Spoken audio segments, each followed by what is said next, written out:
episode of Surviving the Survivor. We bring you the best guests in all of true crime. Don't forget to subscribe and smash that like button. Here's your host, Emmy Award-winning broadcaster, Joel Waldman. Hello and welcome to Surviving the Survivor. I am clearly not Joel, and apologies. All hell has broken loose in the first 20 seconds. I have two dogs going wild. Just for the record, during Joel's show, I keep the kids quiet, the dogs quiet. We're going to wing this until I can find Joel. Chief of everything. Right. And when you're not there. Thank you for being here. And if you're just joining us, everyone, please remember to hit the like button. He agrees. Crazy. Yeah, he does. He's saying hi to everyone.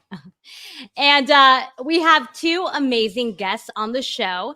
They are somewhat new friends, although we were just talking about how we met at CrimeCon, all of us. And we have a few connections, so we'll explain it in a minute. But first, I do want to introduce Lauren from Hidden True Crime. Many of you already know her. She is also a journalist, so we all have that connection as well. And then for the second time now, I have Gigi from Pretty Lies and Alibis, and many of you already know her as well. She is also a journalist. And again, this is her second time coming on with me. So thank you so much, Gigi, for putting up with all of our shenanigans here. Hey, I like shenanigans. Come on. All right, great. Let's start with you, Lauren. Just in case anyone is watching and they're not familiar with you or your show, can you give us like a 1 or 2 minute synopsis about what you do, who you are? Absolutely. Yes. Thanks for having me. It's so good to be here with two friends. So I was a TV reporter for 10 years, and then I decided to quit and become the producer of our family-run podcast, Hidden, a true crime podcast. My co-host is my husband. He's actually a forensic and clinical psychologist. He's licensed and performs a lot of evaluations for criminals in the system. And so we fell in love over true crime. It was a blind phone call, and we talked for 2 hours about honestly, if I'm going to be honest, a triple homicide that I was covering, and I was asking him questions about it, and he was sharing, and we've talked about crime every day since. So the two of us just naturally during the pandemic said, hey, it's time. Let's start this true crime podcast. We talk about the hidden motives. We go deep into what lies hidden. So that is our podcast. We have a YouTube channel and a podcast. And can I just also really quickly say congratulations on hitting 100,000 subscribers. Hey.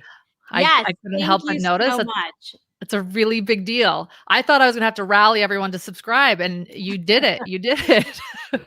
Congratulations. It was slow. We were definitely like slowly inching. Hey, Ethel, show us your face. We were definitely slowly getting to 100K. Like we moved at the rate of molasses, but we did it. So a special shout out to everyone at STS Nation. Thank you to each and every one of you guys who have subscribed since the beginning. It obviously has evolved so much since then, but we're excited. And it's crazy because you think 100,000, I was looking it up. That's enough to fill the Michigan Stadium, which is insane. But it also still feels so small. Like when I feel like every time we're in chats, like I feel like you know all these people. So it's a really cool thing. It is. Yes. Congratulations to an incredible community. Well deserved. Thank you. Thank you. And Gigi, give us your 2-minute story of who you are, what you do, what Pretty Lies and Alibis is all about. Like Lauren, this was born out of COVID boredom with the Lori Vallow case. That was the first case I jumped on. I had a co-host, my best friend of 30 plus years. Her nickname is Fruit Loop. Still call her that to this day. And so she stayed with the show for about 1.5 years. And then now she's moved on with a friend to create this amazing domestic violence safe haven in the middle of nowhere. They house women on site, get them jobs, everything's free. Super proud of them. And so just after she left, kept doing what I was doing and just kind of went in a little different direction of how I do the content with being me alone, because we really just bounce things off. But yeah, so I'm a correspondent for Law and Crime Network. I was at the Lori Vallow trial. Me and Lauren and Brian Enton were seatmates pretty much the whole trial. And yeah, so I go out and do things for them and do my own thing and hop on News Nation at night sometimes. So yeah, I love what I do. Really grateful for it. most grateful I get to do my job in my PJs, because from like here up, you guys see the business, but down south, we have a little party. It's nice. Absolutely. Honestly, that's our favorite part about podcasting is, I mean, you can just do what you want when you want at home I'm in sweatpants. So it is really great. And for all of you guys that are just joining us and don't know who I am, I forgot to introduce myself. I am the COE, that is the Chief of Everything here at STS. I help Joel run everything behind the scenes. I have our puppy who is trying to chew wires. Wait, does that puppy have a wonky little eye? Yeah. Okay, because Joel texted me a picture and I sent a picture back, and I was like, I hope I didn't offend Joel, because I was totally. Oh like, no, your dog has some Joel, wonky like eyes. Oh, speak of the devil, look at there. the Look at that crazier the zombie dogs monster. look, like Joel loves it. His last dog, Mabel, who lived to almost 17, had like Aw, very so wonky. cute. Yeah, we're live. Wow, what a different show. what a different style. What a different Joel has a few quick announcements. yes. Very quickly. Hello everyone. And Hey, welcome. Joel. Hey, how are you? Good. I screwed up yesterday. So for anyone and everyone that's watching, I played Don Adelson's Courtroom audio, and that was given to us by The Shaming of Jay. I'm going to say it again at 5 today when we do a full show on Donna Adelson again. But that was courtesy of The Shaming of Jay, who gave it to us. You know, sometimes there can be a little drama about content, whose content it is. And I want to make it abundantly clear that The Shaming of Jay gave us that audio. And I will announce that again. And please check out The Shaming of Jay. He does some interesting, cool stuff.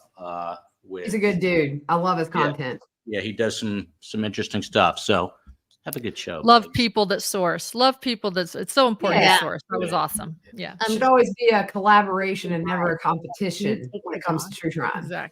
Exactly. Yeah, This you is take super 5 different live. Can you podcasters take the covering the dog? same case, and it's like you're going to get 5 different ways you hear it. You and Dr. John do it so differently. You have such a unique angle with his expertise and your background in journalism, you know. So I love that. I love that you can have 5 different places you go watch and you learn something from each one, because we all just have different approaches. And guys, we are, I know Joel was joking about a different approach of the show. We are going to get to the topic, but before we start, I just want to share something. It's my birthday on Monday, and in honor of my birthday, instead of getting things, I want to do giveaways. So we are going to do a live giveaway right now during this show. So if you, let me see how to do this here.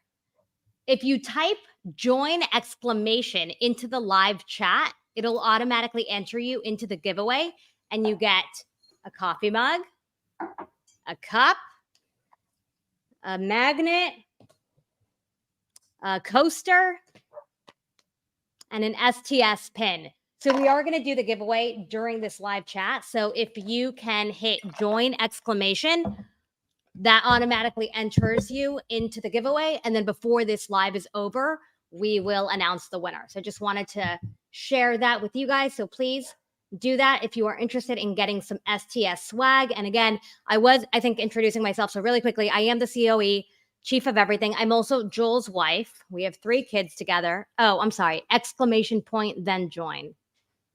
Okay, I'm a rookie. Sorry to everyone who just typed that in. Exclamation point, then join. Joel's tech skills are contagious, which is scary since he has none.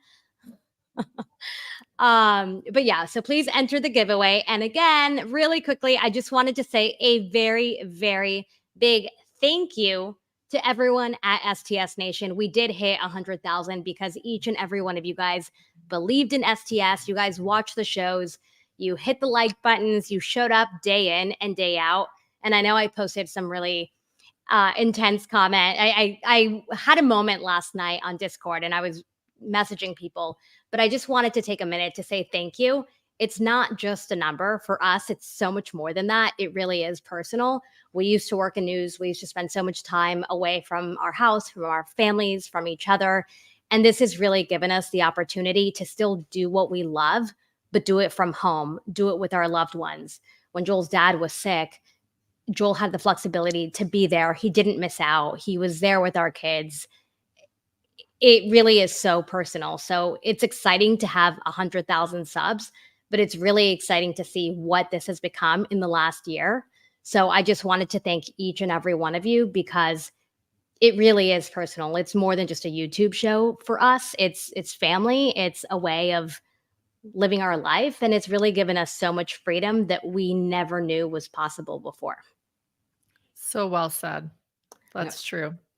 Yeah. All right. A huge congrats.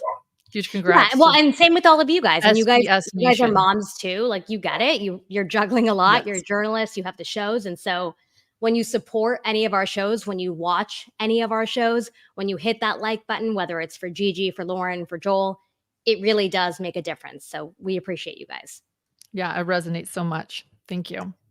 All right, so let's get to the topic now. We are talking all things Lori and Chad Daybell, and I have a confession. I did text Gigi and Lauren, and I was like, hey guys, I was like, I am definitely not an expert, but because they are, we can ask them anything and everything. Both of them spent, I believe, every single day covering Lori's trial. Yes. I missed one day to take my daughter to see Taylor Swift in Atlanta, but other than that, I was there every day. Lauren's Exactly. got So, to eat. yeah, so, but just by a day. Yeah, just a day. So for We those who are covered for just each other. joining us and haven't followed the case, do one of you guys want to give us a quick 2-minute recap, and then we can start to get into some questions and get everyone up to speed? Yeah, let's see if I can do this. It's been 4 years of rabbit holes, but here's testing my journalist skills. Let's see if I can do the cliff notes of the cliff notes of the cliff notes in a minute. It is essentially a murderous spree across states because of doomsday beliefs. So you have 2 dead spouses. Lori Vallow's husband is killed in 2019, July 2019, allegedly self-defense, but now she's been charged in his murder. Shortly after that, 2 children, Lori's children, go missing. And then shortly after that, you realize that she's then Chad Daybell. He's somebody in Idaho. So Lori's in Arizona. Chad Daybell's in Idaho. Chad Daybell has been married for 30 years, and he's a doomsday author, LDS Mormon father of 5 children. His wife dies. And then all of a sudden we learn that there's a wedding in Hawaii where Lori, the mother in Arizona with the 2 missing children, is marrying Chad Daybell on the beach less than 2 weeks after his wife dies. Then it hits the media at the very end of 2019, December 2019, and it hits the media, the AP wire, because these children are missing. We need the public's help. And you know who else is missing?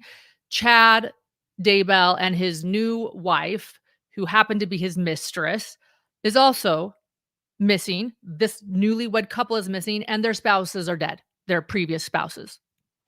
So we need the public's help. That sets this entire horrible story into motion as far as publicity goes. And it was in June 2020 where the 2 children, Tylee and JJ, 16-year-old Tylee, 7-year-old JJ, brother and sister, are found buried in shallow graves in Chad Daybell's yard in near Rexburg, Idaho. And then they are charged finally. How long after they were charged? It was like months after that they were charged, or a year after, right, Gigi? They're charged. Yeah, it with, was a little while. They were holding them on just different charges. Lori had those contempt actions for not producing the kids, but it did take a while. It was almost a year, I think, for murder charges. I was just like, what's the holdup? Right. And in the end, Lori Vallow is charged in first-degree murder at JJ, Tylee, and Tammy. Chad Daybell's charged in first-degree murder of Tammy Daybell, his wife, JJ, Tylee, and Tammy in Idaho. And then Lori Vallow separately is charged in Arizona with first-degree murder in her husband Charles Vallow's death. So we haven't even touched Arizona. We're just working on Idaho right now. And the trial that Gigi and I attended was last year in Idaho, where exactly May 12th, 2023, Lori is found guilty of first-degree murder of JJ and Tylee, guilty of conspiring to commit the murders of JJ, Tylee, and Tammy Daybell, and grand theft because she was collecting Social Security from the children.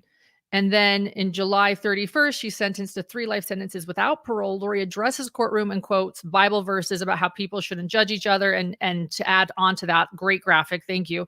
To add on to that, pretty much states that no one was murdered in this case, that nobody understands, that she was a great mother, pretty much implying that, nearly 5 years later, she is still a believer in these doomsday beliefs that the world is ending. And maybe that was a big part I missed out on, Gigi. Maybe you can take that over, that there were these doomsday, crazy, wild beliefs surrounding all these murders that Lori seems to still adhere to.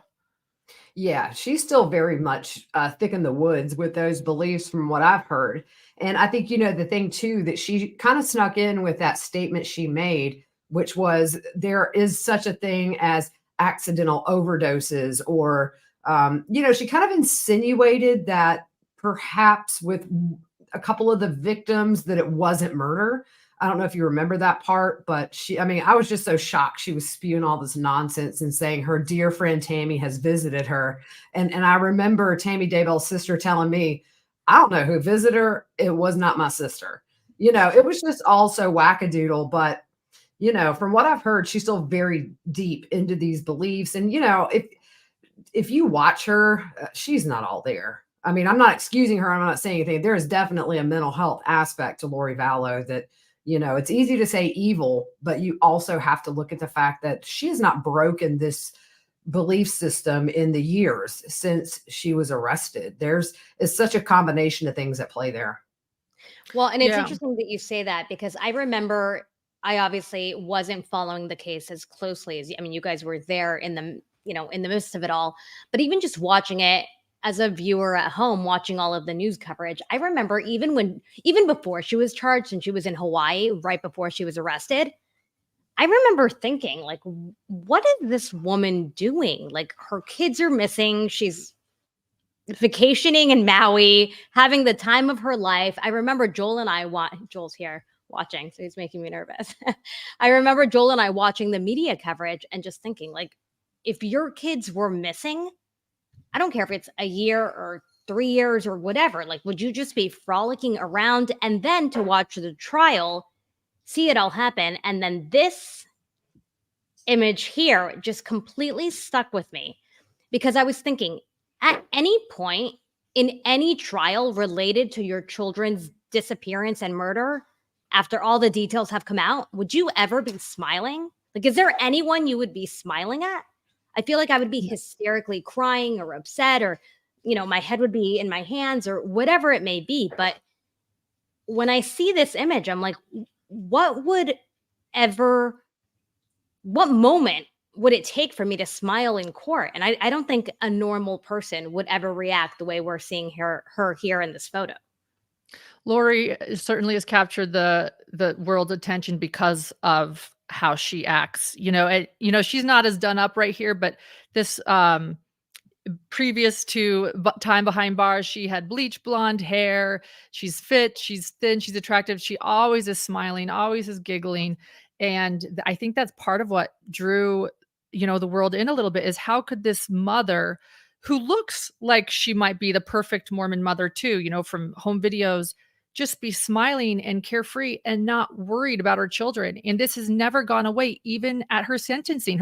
She is sitting there saying, after the judge, she is sitting there saying, there are no murders. My children are happy. They loved me. I was a good mother. You guys don't understand. One day you will. It's wild. And that's the only Lori Vallow Daybell we've ever seen, ever. And this image here, it says, there's a quote here from a juror who told the East Idaho News this: if there was a face to evil, it was hers.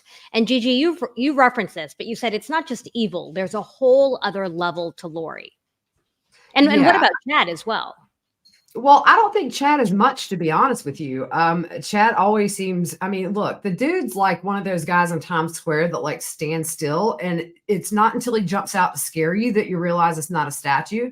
He's very stoic. My screen freezes every time I see him on a hearing, and then he may blink like once every 5 minutes. But Lori's just very animated. She kind of walked in the courtroom every day like it was her on a runway. She would look in the crowd to see who was there.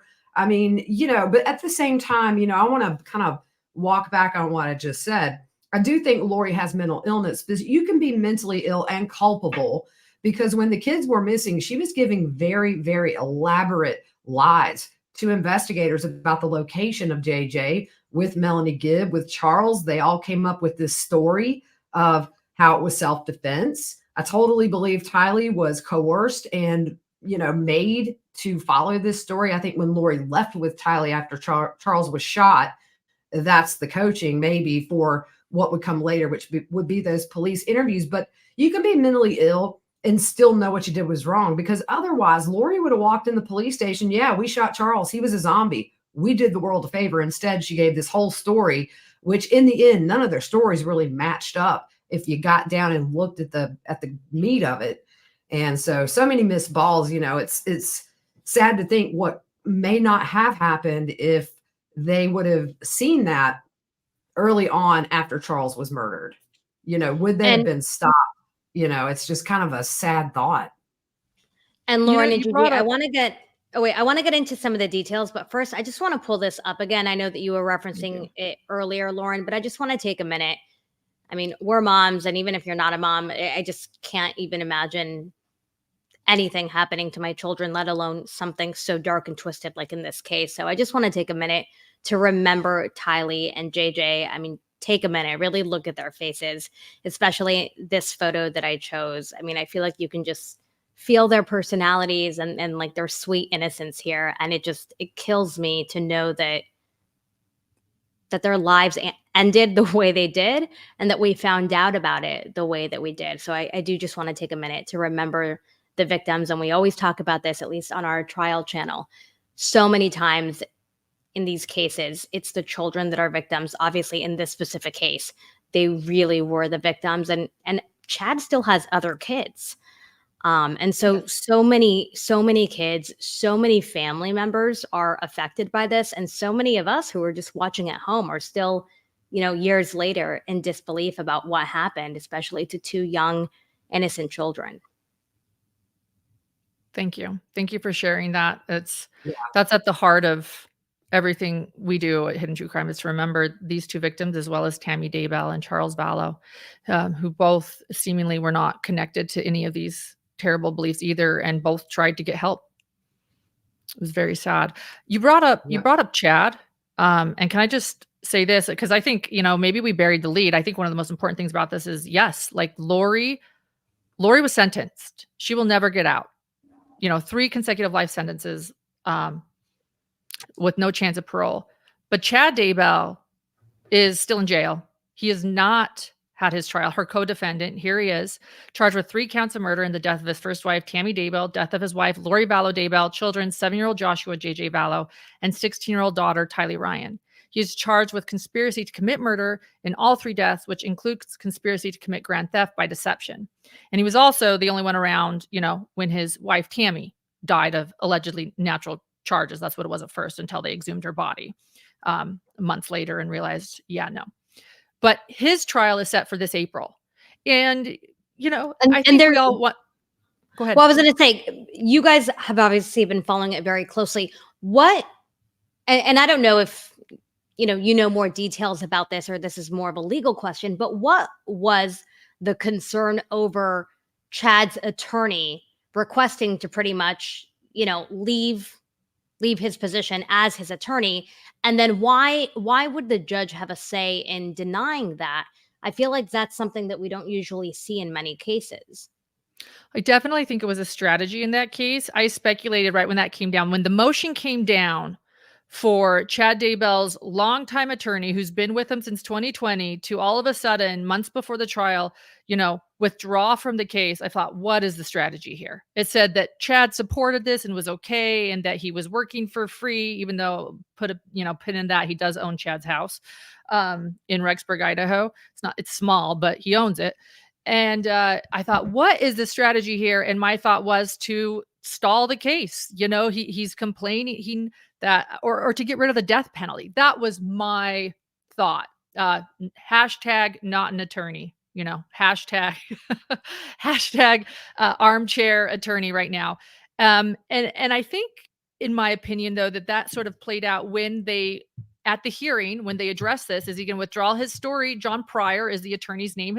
And he attended every day of Lori's trial too, checking things out. And he let me know that I was really hard on Chad.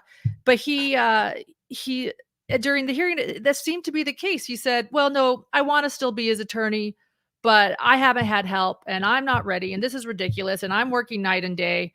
And I feel like the judge sort of chastised him and said, what are you talking about? Get to work. And if you want to still be his attorney, then why are we here? Gigi, what was your take though? I've never talked to you about this. This is the most recent update. And I thought for a minute, honestly, that we weren't going to see a trial again in April. Luckily we are. I'm still planning on attending. But what was your thought when you heard all of this? Yeah, I mean, I didn't think it was just simply that he wanted off the case, because when he said that he wanted to stay on the case, I was like, wait, what? I mean, isn't that kind of like the opposite of what you filed? I kind of wonder if down the road it's not going to be some sort of an argument for ineffective counsel. He's not death certified.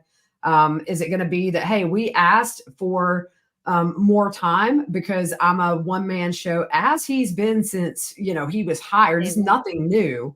Is it something to ultimately see if they can get death off the table? I don't know, but it clearly wasn't why he filed the motion, because he said in court the opposite. So who knows? I mean, look, it's no question that, like you say, Pryor was there every day. And I watched Pryor during key moments in testimony, especially when you get into these, text messages or emails that seem like they're probably between high schoolers. They're testing out how to be sexy. And it's cringeworthy. And his face would turn red when he was watching this jury, because it's just so juvenile. And it's just not what grown adults that have kids that know how all of it works would text each other. It's, were they really that shielded? Lori wasn't. This was husband number 5. Lori's been around the block and then around the block and around the block, a few times. But Chad, I think, he's been with Tammy for decades. And I think when Lori came out with her little charming self that she can turn on, that was it for Chad. They were like fire and gasoline. Chad thought he was a prophet. He told Lori she was a chosen one, and bam, that was it. The fuse was lit. She always wanted to be something bigger. She competed in these pageants for attention. She was on Wheel of Fortune, So I think that what Chad fed her just inflated that ego so much that she really thought she was chosen, and nothing she did on this earth was gonna, it wasn't gonna matter, because she was Lori Vallow, chosen one by Chad Daybell, the ex-brother of Jesus in a past life.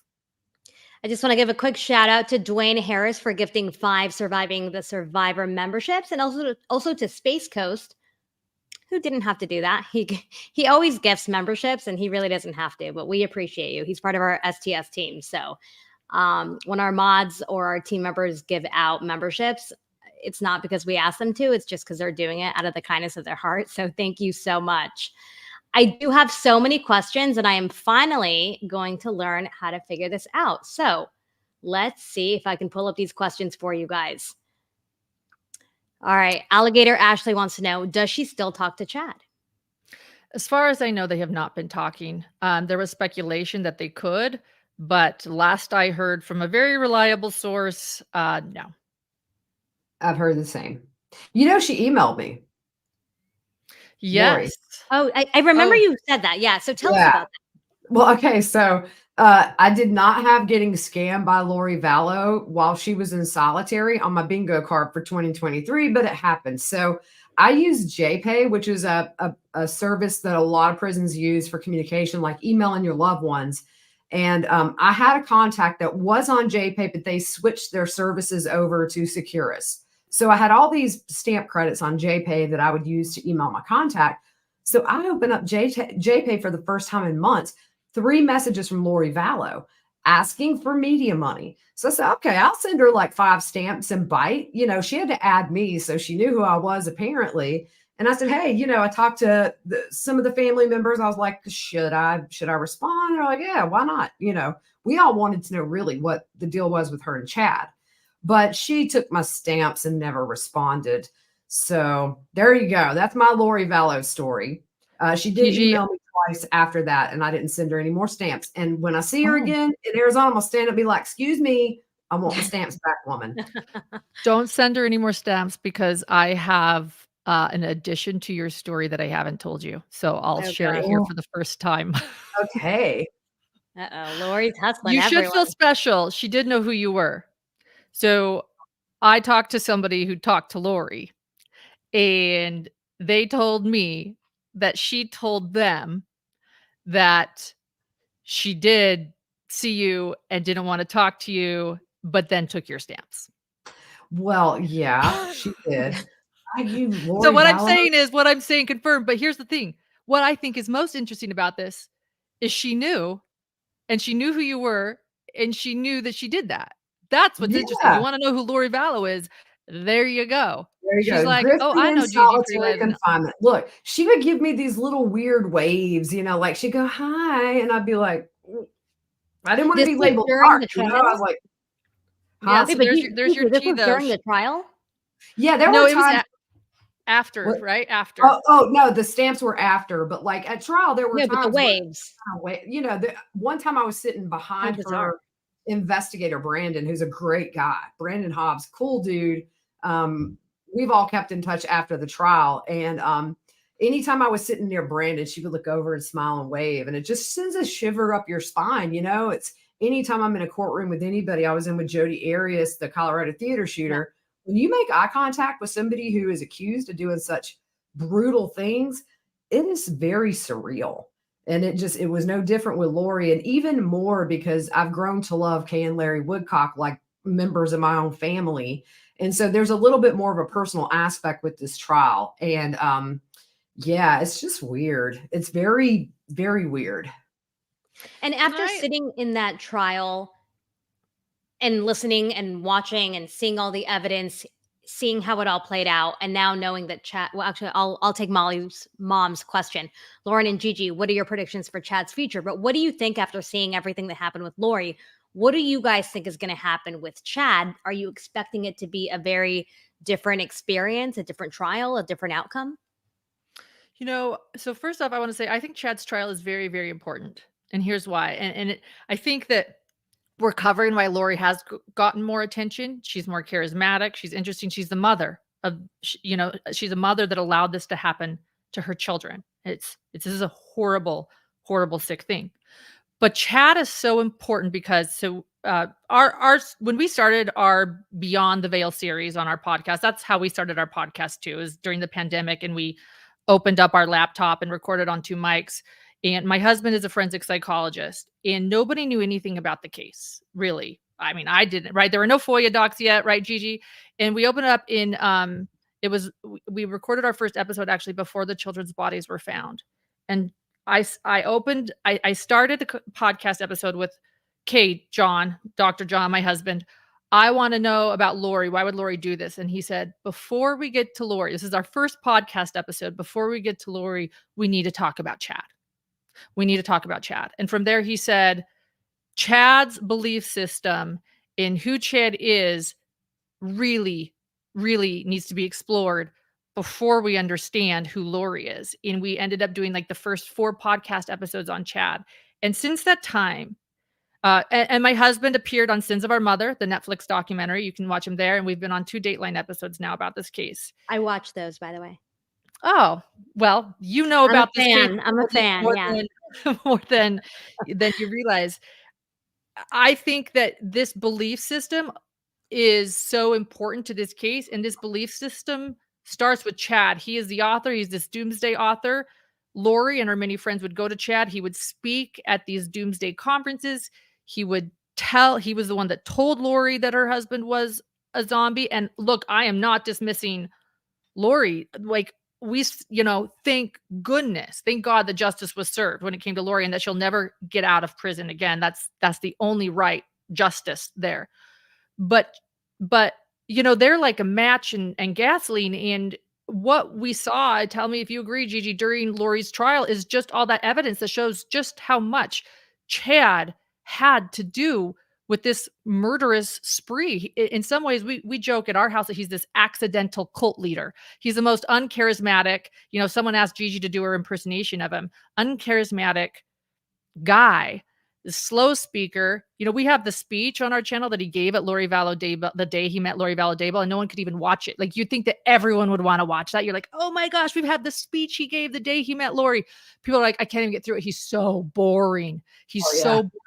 And so we're all focused on Lori because she's more interesting, but Chad Daybell had so much to do with these bizarre motives and this belief system. And yes, I agree with Gigi that Lori's mentally ill. And in many ways, I'm like, did he just take advantage of a mentally ill woman? And yeah, she has a personality disorder too, according to her sentencing. You know, she's probably a psychopath. But I just so going back to this question, like what do I predict for his trial?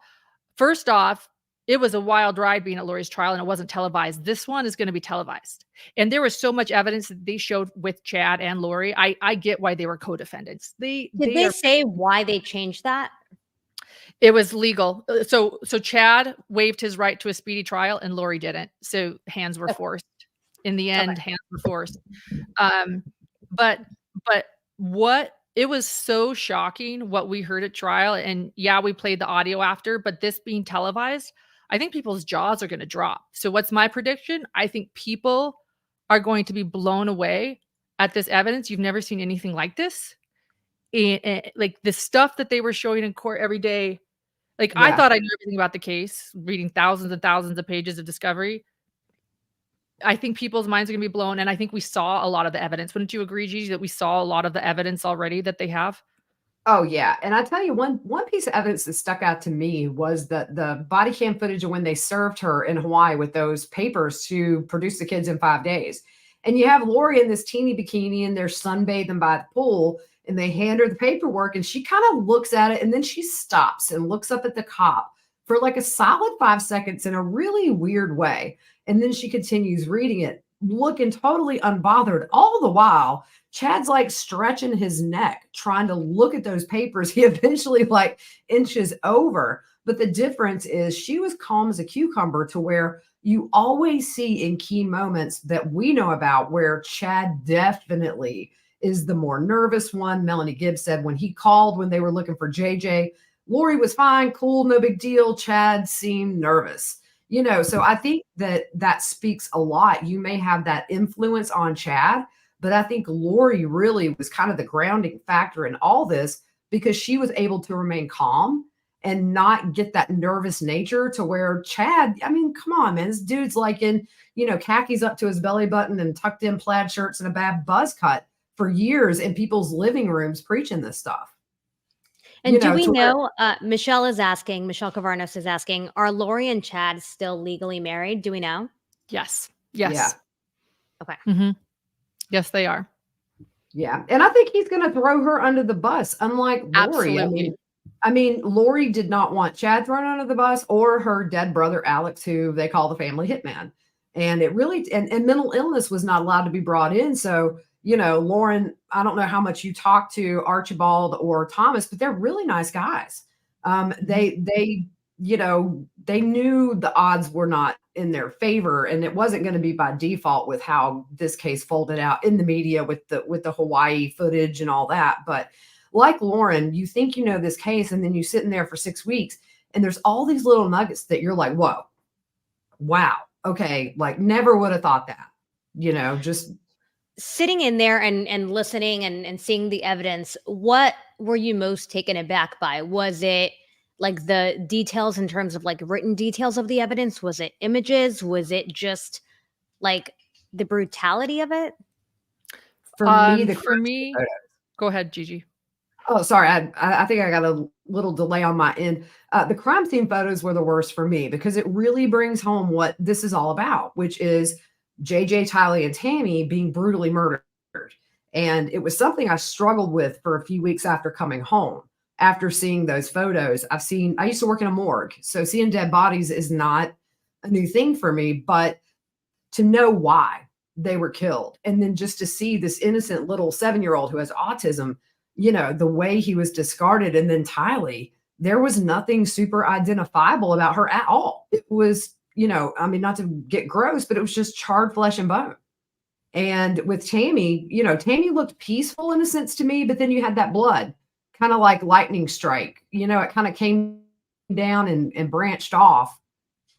Just seeing their faces really drove home to me the evil that killed them. And so for me, that was the word. In fact, I was 5 seconds from going live on Cuomo, ripped my mic off, and poor Shanley Painter, within 5 feet of her, I just went and threw up.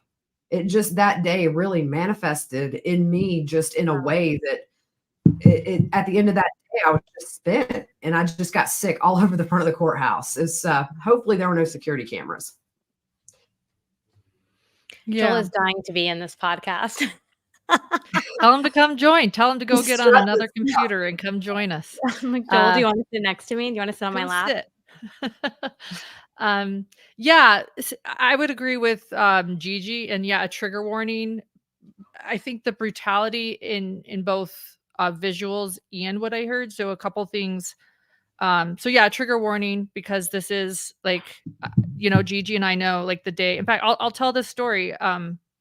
There was one day in court where they showed the autopsy photos of Tylee and JJ, and it was, so again, trigger warning, because this is, I'll just say it as it is. The journalist in me, I'll explain the whole. It was so heavy. You couldn't hear anything in court except for tears. At one moment, Lori asked to be, it was the one day she showed emotion, and it wasn't her crying over photos. It was her asking to be dismissed from court because she didn't think she needed to sit through this and have the jury look at her. And so there was a recess for about an hour because, heaven forbid, Lori had to see these photos, the mother. Of course, the judge said, no, you're sitting through this. You could hear Larry Woodcock, JJ's grandfather, just absolutely sobbing. You could hear JJ's brothers. His brothers were there. There are 2 brothers. Charles had 2 sons, just sobbing. And everyone was just heavy. And I'll never forget seeing the picture of JJ, who he had duct tape from one side all the way to the other, covering his mouth. And it was at that moment, like, I think everyone was like, well, maybe he was drugged. Well, maybe, like, we're always hoping, like, these, like, maybe it was painless. Maybe, they just, like, you just hope for all these things. He was found like a mummy in bandages of duct tape, like mummified in duct tape. And so he was pretty preserved because he was in the winter underground in Rexburg. And so you could see him very clearly. You could see his little, beautiful 7-year-old face, and duct tape all the way. And I thought, why do you put duct tape? That was the only duct tape on his face, on a child's face. And it's to make it so they don't scream. And I think it was like that moment, everyone just realized the brutality. Like, this wasn't just like, let's get rid of kids because we don't want them anymore. This is like, we're going to be very, very, very cruel to these children. And that their last moments were horrendous. And to this day, we still don't know how Tylee was killed because of how brutalized her body was, that her, skull was found in, I'll stop. But so that was overwhelming. And then that day, just so you guys know too, Kay Woodcock, the grandmother who left court that day and wasn't there wisely, she made Gigi and I dinner that night. Like, that's what she did for us. And we were there for dinner. She made us dinner. And then I think hearing texts, like, these things were in discovery, and I think this is like a great example of just how intertwined Chad and Lori were. And let me explain this too. If Adam Cox, sorry, not Adam, excuse me. If Alex Cox, Adam is a brother who has a podcast and talks about Lori, and he really tried to help the case. If Alex Cox, who is now deceased, that's Lori's brother, there would be 3 co-defendants. They do believe that it's implied that Alex was likely the hitman for all of the murders, and he's also dead. We didn't mention that. So there would have been 3 co-defendants here, but one of them's dead.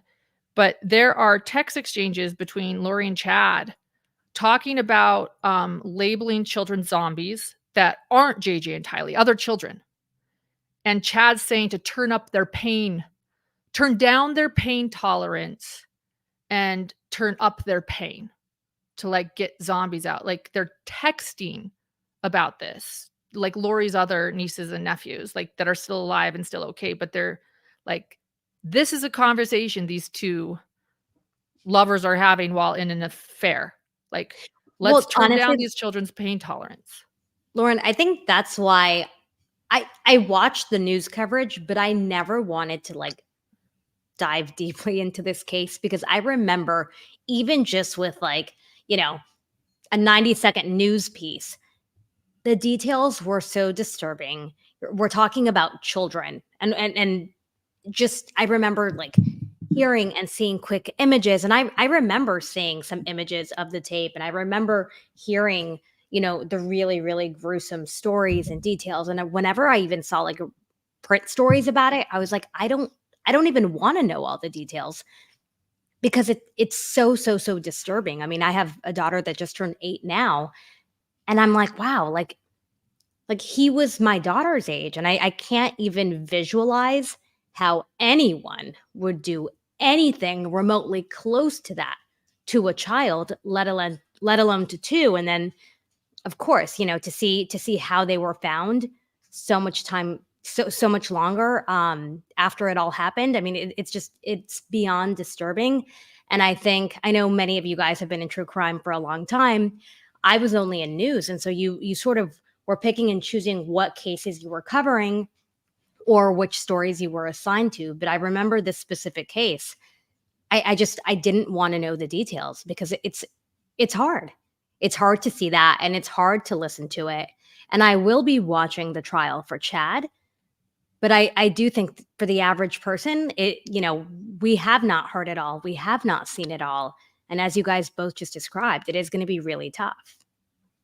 Yeah, and I probably should have given you a trigger warning. And I also know that maybe what I said was too much. And I also understand if you edit this after, just so you know, because yeah, I'm sorry, I should have given that trigger warning. No. I mean, listen. But I also don't want to under like, I want justice for these children so badly, and I also don't want to minimize, you know, what happened to them either, because there's a reason Gigi and I both have been covering this case for 4.5 years. And I know Gigi, like we talk about all the time, it's about justice. Like, and I don't ever want this to happen to anyone else. And so I've delved deep into like personally, like the doomsday beliefs. You know, people keep saying, can we stop with what they believe? And I'm like, no, because there's still people out there that cling on to these beliefs. And I never, ever want to see this happen to another child again. It's like why, you know, John and I haven't been able to let go of this case. Well, Lauren, I know you and John spent 4 episodes on Chad, but what about you, Gigi?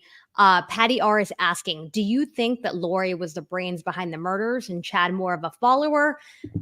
Do you think things sort of progress differently? Do you think Chad has a lot more to do with it than Lori? What's your take? Honestly, I think it's probably 50-50. Whoever came up first with it, I don't know that matters so much as they were both on board until the end. And, you know, I agree with Lauren. The one picture of JJ, just trigger warning, that haunted me was, do you remember that picture where his whole face was in duct tape? I mean, you could see hair, but from here to here, it was duct tape, like his entire face. And then they peeled back, showed the progression of how they did in the morgue, of how they just, you know, started uncovering him. That one haunted me so bad because it was like they took away his identity. They took away his face. It was like the one, they were all horrible, the one across the mouth, but that one where it was just silver from here to here, that one gave me nightmares because they just totally erased him in a visual sense. Now, of course, that was uncovered. And then you see, like you say, JJ, very identifiable. But and I don't think they'll show those photos on TV. There were some autopsy photos we weren't allowed to see that only the jury got to see at their monitors. In fact, the bailiff was watching the media to make sure we weren't trying to peek. But there were some that were just too gruesome that they didn't even show the gal where we were sitting. They just, you know, I mean, they literally had to turn their monitor so nobody could peek. If that gives you any idea of what we didn't see. And I have a lot of belief that's probably with Kylie because her body was so mutilated and just ravaged by fire. Then you see that little charm that was found in the fire, the necklace nearby, or vice versa. Right. It's just Yeah. the thing for me is like the last moments of both their lives. I'm sure we don't know how Tylee was killed, but Tylee was 16 years old. She wasn't helpless as a 6-year-old, as helpless as JJ. He could be easily restrained. But, what haunted me too was the fact that JJ, Kay will tell you, JJ was in love with his mom, Lori. Like he loved his mommy, and to think the last things he saw on this earth were people that he loved and trusted taking him out of this world. Like it's been a lot harder than I ever thought it would be to process what we learned in those 6 weeks in that courtroom. Well, and hopefully we don't ever have to do that again. Obviously for those of us that didn't see any of the evidence and didn't experience that trial the first time, we will with Chad's case. But hopefully there are, as Lauren was saying, there are no more cases like this, because it really, the details are just unfathomable. They really are. But you looked just a few months ago at Blaise Thibodeau. I think, if there's any silver lining to come out of this, is that authorities took that very seriously, very quickly, and Blaise was found unharmed. Blaise was another 16-year-old boy from Arizona whose mother took him because of Doomsday beliefs, and Arizona police acted swiftly this time around. Good. And they found him. Yeah. And a quick question from oh no, sorry, go ahead, Gigi. No, I have a slight delay on my end. I'm sorry. I'm going to wait like 2 seconds before I answer. No, all good. A quick question from Rabbit. I know that you guys obviously were both very close with the Woodcocks. You got to know them. You got to see them during the trial. Have you guys kept in touch with them? And do we know how they're doing now? They're going to see it through the end. Yeah, they're hanging in there. They want justice. They plan to be at Chad's trial every day. So not just Lori's, but also Chad's. They want to see justice. I think they're ready to be able to close this chapter of their lives. They're hanging in there. They have dedicated themselves to making sure that they see justice through for JJ, JJ, Charles, Tammy, Tylee. One thing too is they become very close to other victims. I know that they're close to some of Tammy Daybell's family, and they've become close to even some members of Chad Daybell's family, Heather and Matt Daybell, and they've really opened themselves up to many people in hopes to understand and to also, so not just, seek justice, but I think they've really, really tried to understand and to have conversations and to learn what happened. So just so they actually had custody of JJ from birth. JJ was given to them. They were his guardians, and they, and then he went to Kay's brother Charles and Lori to raise so that JJ could have siblings and parents with more energy, and so that's their connection to this case, and they're the ones that sounded the alarm and requested the welfare check. Yeah, but they're doing good. I spoke to them earlier last weekend, and as good as can be expected. I think the big thing for them is that with Chad's trial coming up, and then you have Lori, coming up at some point, likely in September, the judicial side of this finally will be over for them, and then they can try to find their normalcy without all the legal proceedings hanging over their head.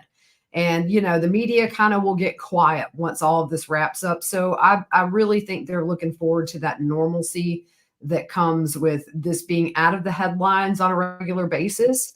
It's a lot. You're grieving on a world stage, and it's hard enough to grieve privately, but you got the eyes of the world on you. And so yeah, I think they're just ready for the judicial side to wrap up, and then they move on and heal the best way they can, although it'll never be the same. No, how could it be?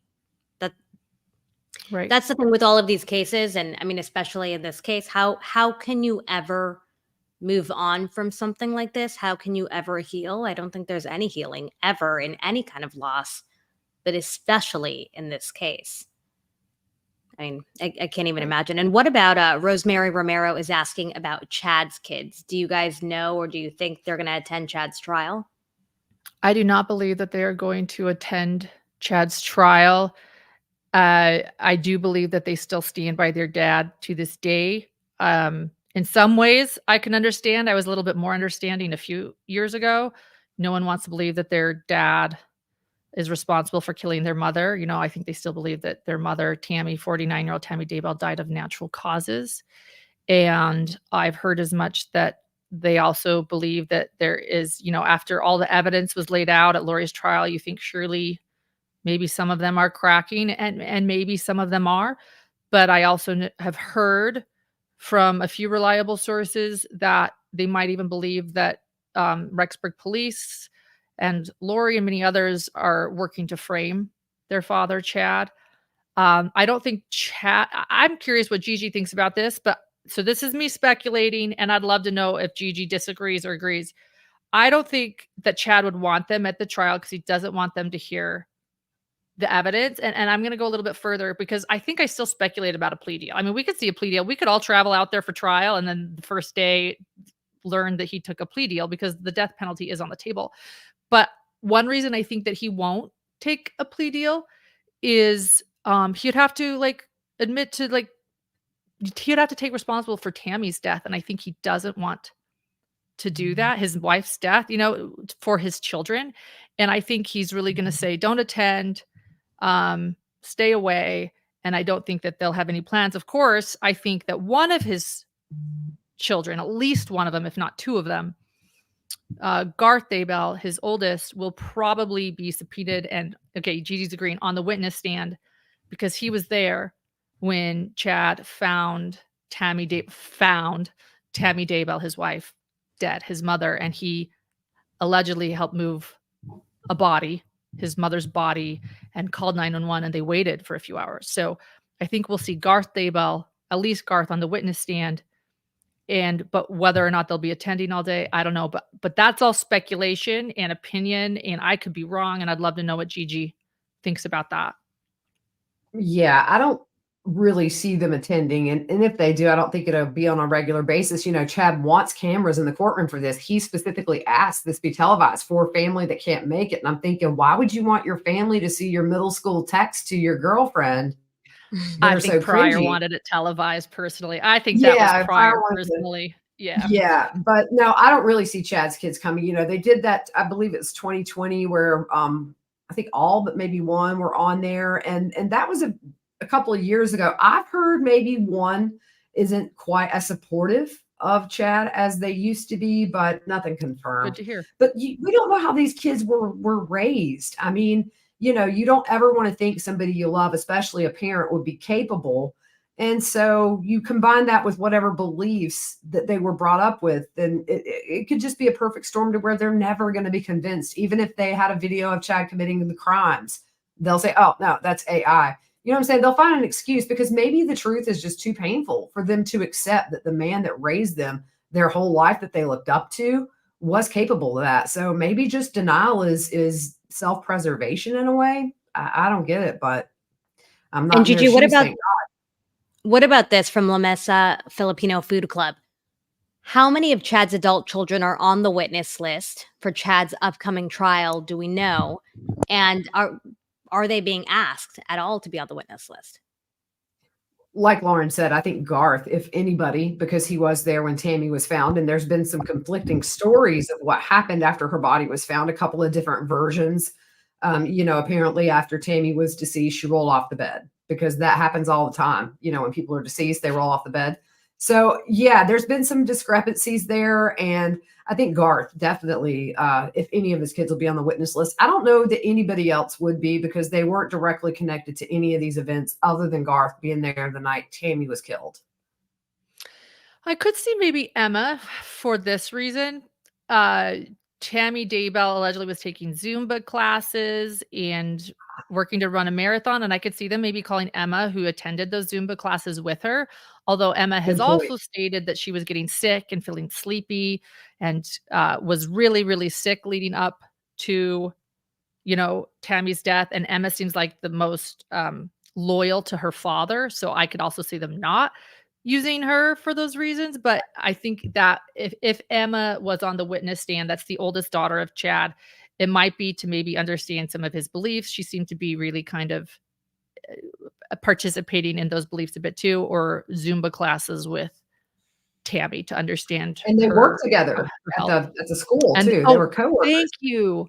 You're right. They Yeah. worked together, and she's the one that said that she saw pink foam coming from her mother's mouth as well to people that she worked at the school with. So you're right, Gigi. You're right. Yeah. So I think definitely Garth.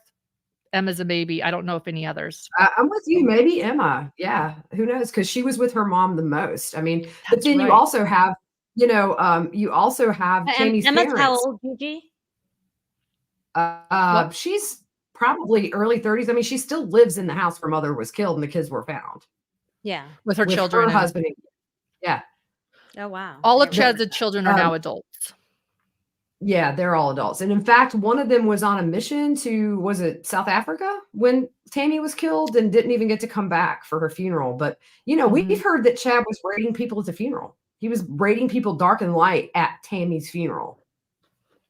So for people that don't Crazy. don't know what that means, can you give us a quick explainer of this whole dark versus light categorization, or I don't know what it's called, but Gigi, do you want to take that away?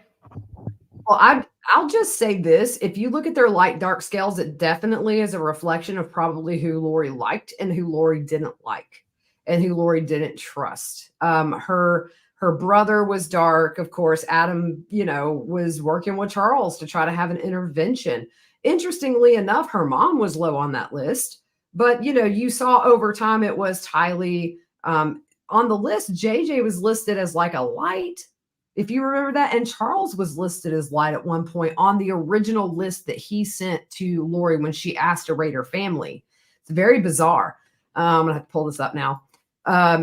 But so if you were light, that means that you were a good spirit. And if you were dark, you were a zombie. And, that in this probation or whatever, you were evil. And the only way to kill the zombie is to kill the body. So, like, for example, Colby, Lori's son, who she adored, he was, wow, on this one is a 3. Summer was a 3 light, which means she was a very high light figure.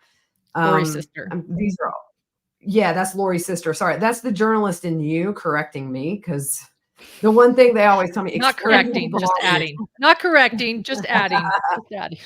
collaborating. But like Kay Woodcock was dark because Kay Woodcock was questioning, where is my grandson?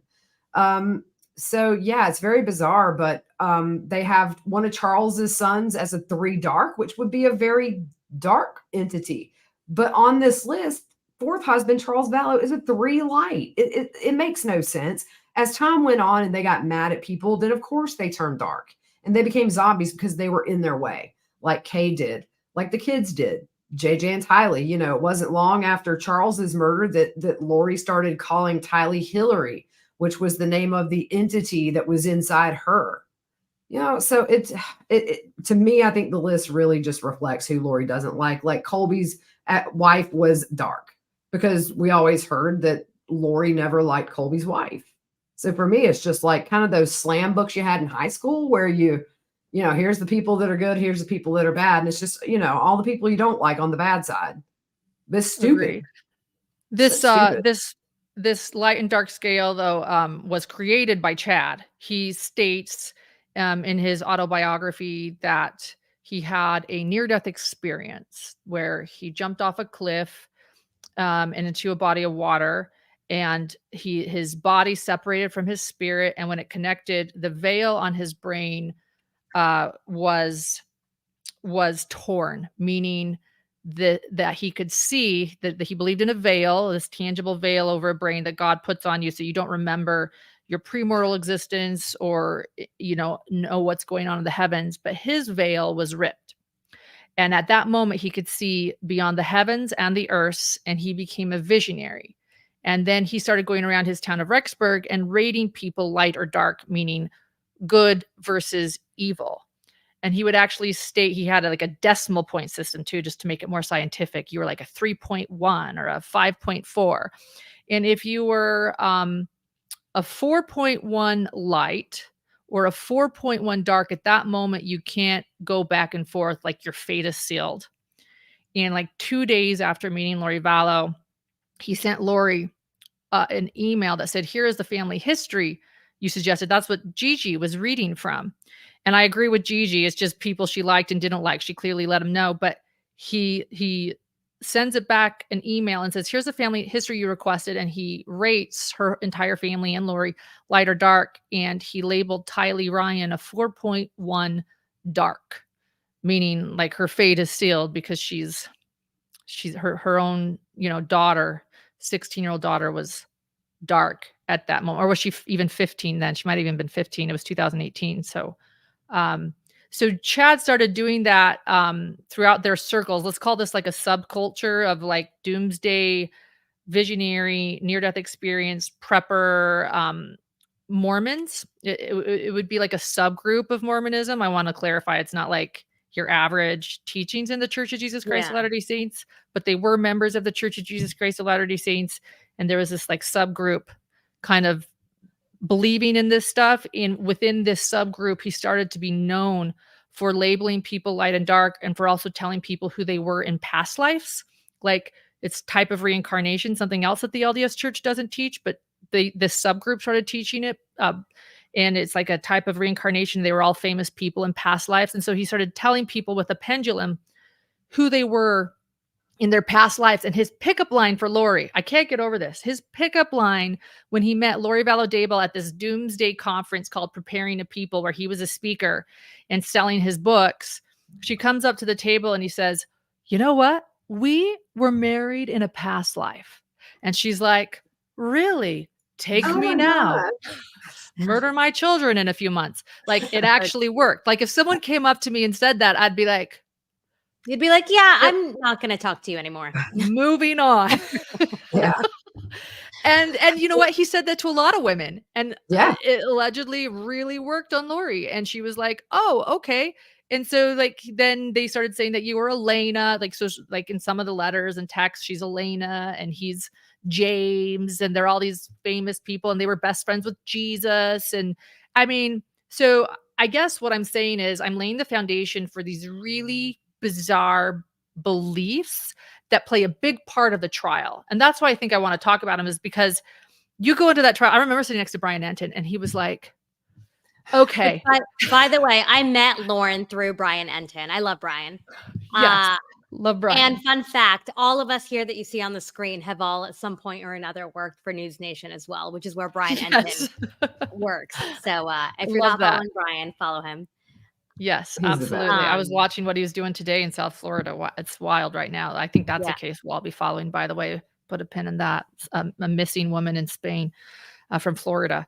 Yeah, so I just think just laying the foundation, Chad had this very odd belief system that I would say a substantial group of people were starting to believe, especially Lori, because she was already primed for it and she'd already read all of his books. And so that this light and dark scale was a part of it. This living in past lives was a part of it. And then he threw in you can become a zombie and you need to be killed. So. And Lauren and Gigi, by the way, I was the brother of Jesus. I mean, seriously, that's like a pickup line. I was the brother of Jesus in a past life, and it's like, oh my God, you were. Let me follow you.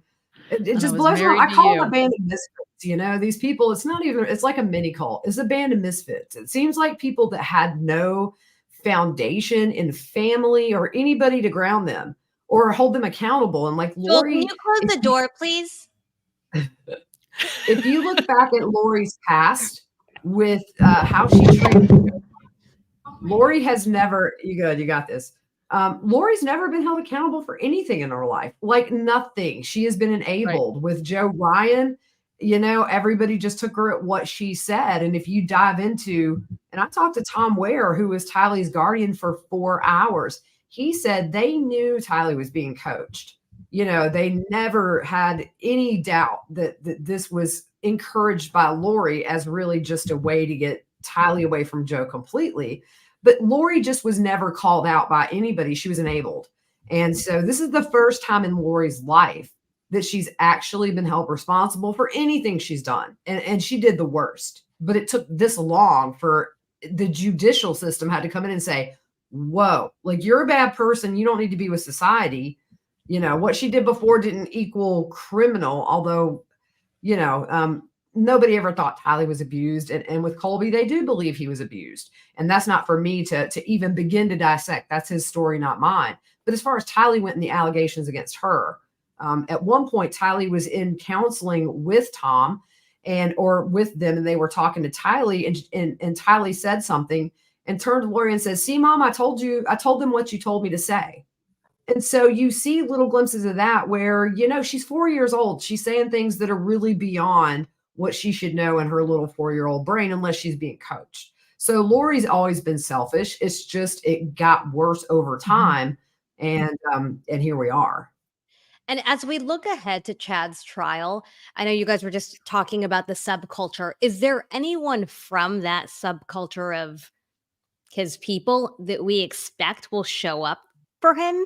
Or at this point, has that world just completely been dismantled and it's, everyone's dispersed? Or is there still a core group of people that are supporting him and showing up strong for him? Great question. So this is where I've deep dived because of my background in being LDS. And I've attended the conferences. Like, that's how much I want to understand this. Like, what are these beliefs? And so I've attended these conferences that they would all go to. And I've talked to a lot of people that knew them. So this subgroup, first off, the subgroup still exists. I think that's why I'm always trying to bring up the beliefs too. This subgroup and these beliefs still exist. For the most part, they have all disowned Chad, that they didn't know he was a bad guy. The consensus is he took it too far. Some people still strongly believe he had gifts and that he was indeed a visionary. I've interviewed people on my channel, like a friend, who still to this day even believes that Chad Daybell was a visionary and he could indeed see beyond the veil, but that he was deceived by Satan. And that's where that he took these beliefs of his to tier 3 and added being a zombie. And that's what went wrong with Chad, is sort of like the consensus of a lot of this group, that he absolutely was a visionary. He could absolutely see who people were in past lives. He absolutely had a near-death experience, but he was just deceived by Satan and almost maybe even taken by a woman who is evil. But I would say though that then there are people that I think really encouraged Chad and validated his beliefs. And I think what's concerning most to me is that they still stand by these beliefs. And so even though they won't be probably showing up to support Chad, I think everybody wants to distance themselves from Chad, very much so, and say, yeah, that is not us. These beliefs that I personally believe are dangerous still exist, and this subgroup still exists. And I am curious to see if some of those people show up out of just knowing about this case. So if that helps to make sense. Yeah, no, that's very helpful. And that's the thing for some of us who are, following the case, but don't know the details and don't understand the full subculture. It's interesting to understand how much of this still exists. I mean, I'm reading comments that are flying by quickly in the chat, and people are saying, oh, wow, I didn't realize, all those people are still gathering and still exist. And it still is apparently very much a thing. So I find that very interesting. And Gigi, looking ahead also to Chad's trial, what do you think about, so the death penalty is still on the table. Yeah. What are you, yeah, so yeah, what are we anticipating? Yeah. And go ahead. Oh, no, I was just going to say, obviously that wasn't the case for Lori. So this obviously changes the situation here with Chad. What are you anticipating? What are you expecting? And I guess as you look ahead to the case, what are questions that you have? One of the biggest things that I want to know is, where was Chad's phones at key times during this case? That's one thing we haven't heard, is Chad's phone ping. Somebody asked in chat, I saw it scroll by, how did they find the bodies? Well, essentially they use Alex Cox's Google information, where he was logged into his Google account, which mapped where he was. And then they were able to locate the bodies within meters. I mean, it was very close to where he was standing on the days after the kids were last seen. I want to know Chad's phone activity. any kind of electronic evidence they have, because that, certain things didn't come into Lori's trial because it wasn't about her specifically. Maybe with Tammy, we might see different things. I want to know, about text between Lori and Chad when it came to Tammy's death, or his phone locations when the kids were killed, things like that. I'm really curious about. And, I don't know about you, Lauren, but I feel like maybe we might dive a little deeper into Tammy's murder with some details that we haven't heard yet, and then also Chad's property where the kids' bodies were buried. We know they found the pickaxe with Tylee's DNA in his shed, but I think maybe we'll hear a lot more about his location, his home, where the bodies were found, as far as forensic evidence and things like that. Because even though they found that one hair with JJ's body, that can be explained away. It does. I fully believe Lori contributed to at least JJ's murder. I do. I don't know. It's just a gut feeling I have. You have that whole time where Melanie Gibb, who was part of this group, and her boyfriend David Warwick were staying the night JJ was murdered. They were there. And they couldn't get Lori to come to the door. Texted her, called her, jingled the little handle, and nothing. So I just feel like we're going to learn some little details, especially about that property that we haven't heard yet. That's going to probably blow our mind, like evidence that came out at trial we didn't know before that. You think you know it all, and then like, bam, they bring up a fact and you're just blown away all over again, I completely agree, Gigi. I think you nailed it just there. I think one thing we're going to learn a lot more about is ping data. Let's call it CAST data system. That's the appropriate word. We all learned at trial from the FBI. It's their CAST. Is that CAST system data? We know it as like pings, CAST. cell phone pings. That's what we're talking about. Cell phone pings. Yeah. I think we don't even know the half of it. And I think that the prosecution and defense is held very close to their chest ping data that is going to implicate Chad. And we know more ping data about Alex Cox's phone when he's with Chad burying children on the property. But we know very little about, I just think there's so much more. Well, I know that there's so much more. And so I think you're right, Gigi. I think one thing we're going to learn a lot more is just some really damning evidence when it comes to pings. That's my easy way of saying it. Yeah. Pings. And I want to see where he was when the kids were being buried, because if you remember with Tylee, Alex was at that house an extended amount of time. With JJ, I think they learned the second time around, human bodies don't burn like you see in movies. Even when somebody's cremated, it is a constant heat source for 10 plus hours, and you still have leftovers that have to be dealt with. So we know Tylee was burned in that fire pit, but I think with JJ, there's a tree he was found under. Well, what did Chad do back in the day? He was a grave digger. What was done to the roots that were found near JJ's body? Perfectly cut. That grave was pre-dug. I'm telling you right now, he was waiting on JJ to be brought there. And I want to see where his phone pings were at 3 a.m. Is he out there digging a grave? Things like that going to be huge and just going to implicate him way more than he already is. His goose is cooked. This trial, everybody is entitled to one, but to me, it's a formality because we've heard enough with Lori's trial to say, duh, the kids were found on his property. Yes. I mean, come on. That's all you need, right? Let's sneak these on Chad's property while he's sleeping. Well, yeah, that grave was absolutely pre-dug. Did we mention that Chad Daybell was a grave digger for years? Did we throw that in there? Professional grave digger for years. Yeah. Well, and people were talking about that in the chat. And I think that's what's so interesting and also like so heinous and disgusting about this specific case is that between the CAST data, thank you KCL for writing that out for us, but between the CAST data, between the new evidence, and between everything that we already know about the case and about how these children were found, and Gigi, you were just mentioning, like, in terms of like bodies burning, Joel has done so many shows where he's had all of these experts talking about how difficult it is to kill someone and to get rid of a body and to do all these things to a body. And that just, I don't even want to think about that, but that just speaks to the volume of how disgusting it was in terms of the brutality of this case and what happened to those two kids.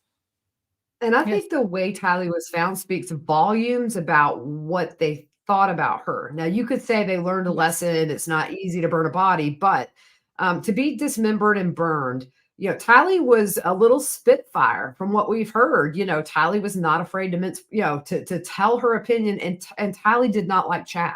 And I think that in a lot of ways, combined with knowing the truth of what happened that day with Charles, I always go back to that police interview with Tylee. And one thing that always stood out to me, she's in there waiting for an ungodly amount of time. This poor 16-year-old girl just waiting to be interviewed. She just saw her stepdad, potentially get shot. We've heard she was outside. There's one moment where she starts humming the song to Moana as kind of this calming method. And then she starts to break down. And then as quickly as she started, she was able to turn that off as if she wasn't crying. But it was like you see her knowing, replaying in her mind at times what maybe transpired that morning. And I think that Tylee knowing too much about that murder and not liking Chad just made her pretty much a shoe-in on the dark list. I agree. And I think you're right. Like, as my husband, a forensic psychologist, says, it's his signature. Like, you can learn a lot about just the differences of way JJ's body and Tylee's body were preserved, or the lack of being preserved. It shows, I think, a hatred towards Tylee. And she is the one I worry about. I think she's probably the most heartbreaking. I think the way she died, and we won't talk about it here, but I think that could be the most brutal part of the case. I think you're right, Gigi. And just to wrap here, sorry guys, I know that you've been here for an hour and a half, so I appreciate it. Good. I just want to address this quick super chat here. Tangling with Gina says, "Who thinks Chad will throw Lori under the bus?" Everyone? Okay, that's what I thought. And then we have another super chat here that I flagged it somewhere. I also just wanted to give a big shout out to Black Widow. We don't always pull up her super chats and her gifted memberships. She never complains, but obviously, Black Widow, you know that we adore you. Thank you so much. And then Kristen here gave us a super chat. Congrats, STS, on 100,000. Amaze. Love seeing you gorgeous ladies partner on this interesting topic. Lauren, would you and Dr. John consider a deep dive on Wendy Adelson with STS? Sorry, off topic. We won't give any details, but Lauren and I had a very, very long conversation the other day about doing a very cool collab, maybe a part two, like a 2-part series. We will keep working on that behind the scenes, and then we'll figure it out and definitely announce it. But yeah, Lauren and I are working on something for Lauren, Dr. John, and Joel to put together that I think is very interesting. And on that same note, someone else that we constantly collaborate with is Gigi. And Gigi is also working on some things behind the scenes that we will also be sharing as soon as Gigi's done with that. So I did want to give both of these amazing ladies a shout out. I'm just going to say this very generically here. It's a general statement. Do not look deeper into it. YouTube is a very, very interesting place, as I said last time on this show, but it's really also a great place because it's brought some of us together. I know that we happen to all meet at CrimeCon, but because of YouTube, we're able to have this platform where we can collaborate. And someone was asking me, oh, you're only having women on. We have men on all the time with Joel, but I just thought it was so great to collaborate with 2 amazing women that are so well versed on all things true crime, that we're sitting there every single day in the trial, covering it, who are moms, who are compassionate, who are intelligent, who are journalists. So yes, if I have these amazing women that I can platform, I'm definitely going to do that. And Lauren and Gigi, it has been amazing having you guys both on. I hope that you guys will consider doing this again. If you guys have any closing statements or anything else you'd like to share, and then I am going to share, I almost forgot, the giveaway winner. But as I'm looking, we lost her. Well, it's the giveaway winner, show, but that was we'll wait for her. That was, talk about a plot twist. Yeah. Everybody's waiting for the giveaway winner.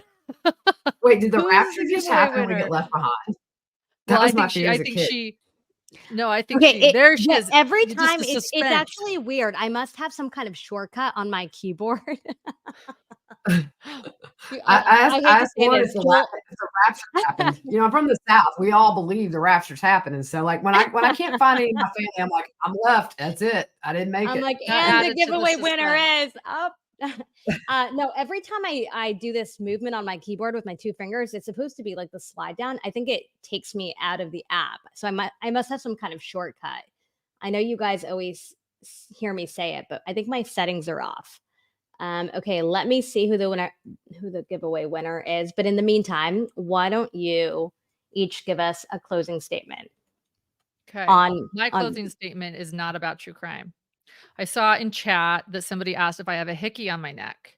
And I wish that I could say it was a hickey, no shame. That would be great. I'd be like, yes, but it's not. It is. I just got tired of wearing turtlenecks. And so this is your PSA. Get your skin checked. I had skin cancer removed and it's still healing. It's been many months. I'll have a nice scar there that maybe people will always think I have a hickey. I guess there could be worse things. But everybody get your skin checked and wear your SPF. I had some skin cancer removed. Girl, That's they my removed final. some And from thank my you lip. to everyone for being Yeah. here tonight. And thank you to those that follow and subscribe and like this. I know it's going to help Surviving the Survivor so much. We want to see them keep and continuing to grow. Thank you. Thank Yeah. you so much. All right, For Gigi, give us me, a closing statement. I'm just happy to be a part of the true crime community. You know, for the most part, it's a collaboration and not a competition, and it should be a collaboration.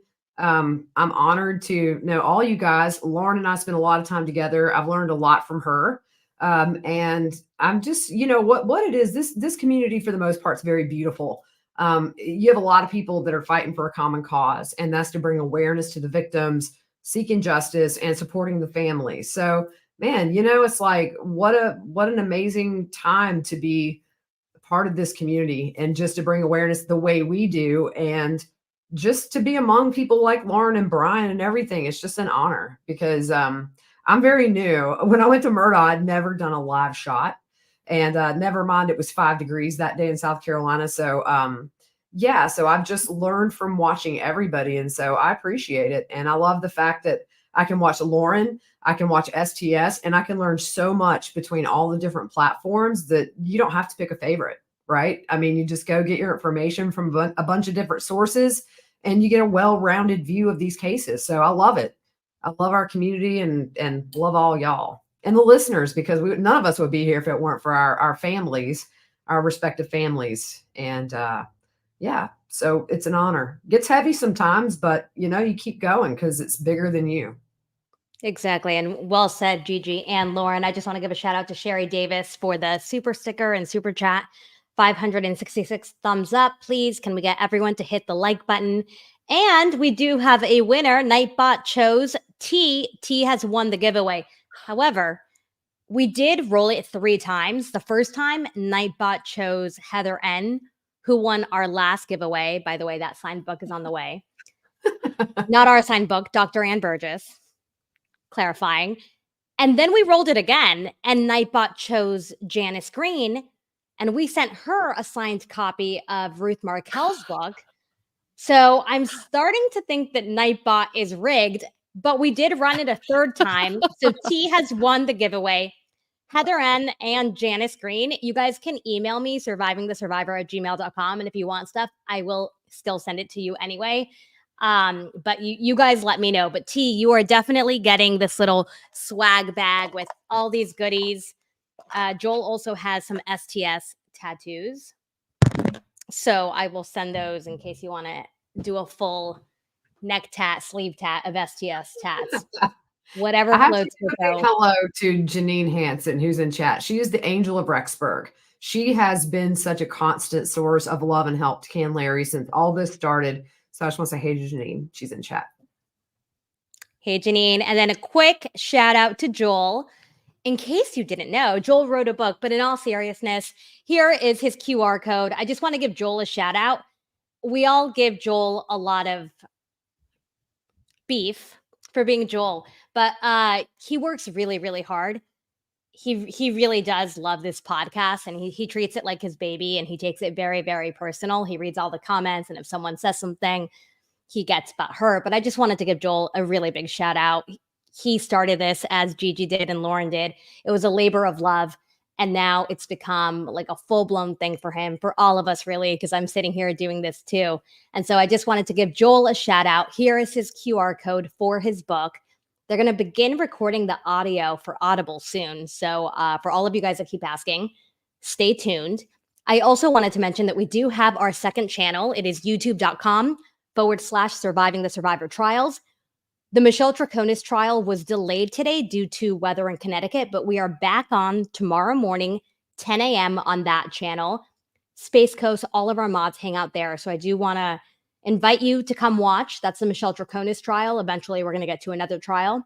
This trial has been moving very, very slowly, but it is a very important case about a mother of 5 who went missing. She disappeared and has now been declared dead. And again, she's a mother of 5. These are, again, these stories. It's like the children are always the victims who then have to figure out life without their parents, without their family. So again, a very important trial. Please check that out. Please follow. Ladies, any other shout outs we have to give? Anything else you have coming up that you want to promote? No, I just think, well, yeah, we'll be covering the trial, the Chad Daybell trial starting in April. And for those that want to get caught up on the case, I'd recommend our Beyond the Veil series at Hidden True Crime Podcast, or on YouTube, our playlist, the full Chad and Lori Daybell, I can't remember what it's called, the full Daybell caseload. I don't know. We have about 170 videos over there if you want to get caught up on the case. As does Gigi. Listen to both of us. As she says, we all offer different things, and Gigi has a full caseload too. A big hello to Kay Woodcock, who is in chat. JJ's grandma Charles's sister and wife to Larry.